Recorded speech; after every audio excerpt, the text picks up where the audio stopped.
reer muqdisho waxaan leeyahay anigu waxaan idinka tegey muddaan ka maqnaa halkan 6 sano ah ayadoo ay dadkani xabsi ay ku jiraan xabsi guri lama dhihi karo waxaad ku jirteen anigu markaan ogaa xabsi daa'im sharaf ganacsi maydaan lahayn oo baad baa laydinka qaadi jiray waxaad u xayirnaydeen ood xabsi ugu jirteen cadow midaba badan leh oo magacyo badan leh oo idinku soo dhaxgabanaya kuwa idinku aan dhasheen waxaan ogaa iyadoo kamarada la iska ilaaliyo oo codkiina aydan xor u ahayn waxaan ogaa iyadoo cibaadada la iska ilaaliyo oo masaajidada aan la camiraynin oo lagu tukanaynin waxaan ogaa iyadoo masaajidada duruustii ka bixi jirtay ee xamar lagu yaqaanay ayna ka baxaynin maanta maxaa joogtaan waxaan joognaa oo ilaahay igu soo celiyey ayadoo shanta Soomaaliyeed intaad ugaas caleema saarateen aad shanta Soomaaliyeed casuunteen ood xorowdeen oo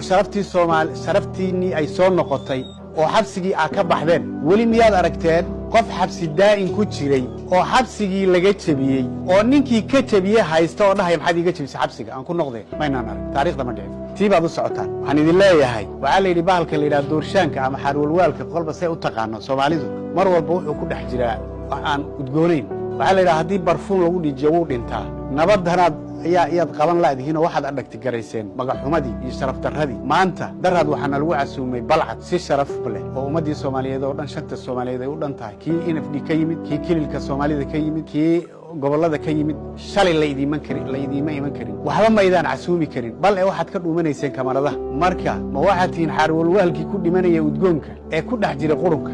maya taariikhda dib xusuusta ma haysaan bal hogaamiye kooxeedyadii ka soo bilaaba hogaamiye kooxeedkii hebel ahaa wiilkiisii qarax ugu dhintay maad maqasheen isagoo waddan difaacay u dhintay maad maqasheen maya maydaan maqal weligii waxaad ahaydeen ma liibaanayaasha lagu liibaano maanta kuwa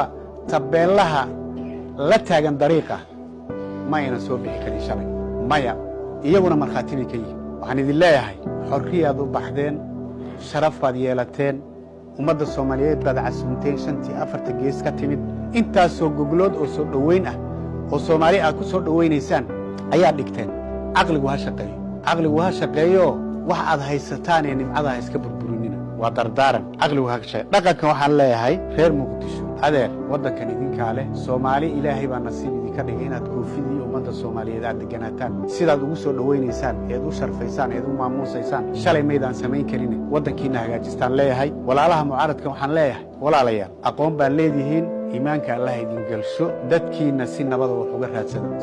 uga raadsada fidnaha u horseedina ninkii nabiga kaleey salaatu wasalaam wuxuu yiri fidna ninkii kiciya nacaleediha ku dhacdee fidna waxa ku raadsanina ee sharaf iyo gobonnimo iyo nabad oo ka shaqaysaan wax ku raadsada aad iyo aad baad u mahadsantiin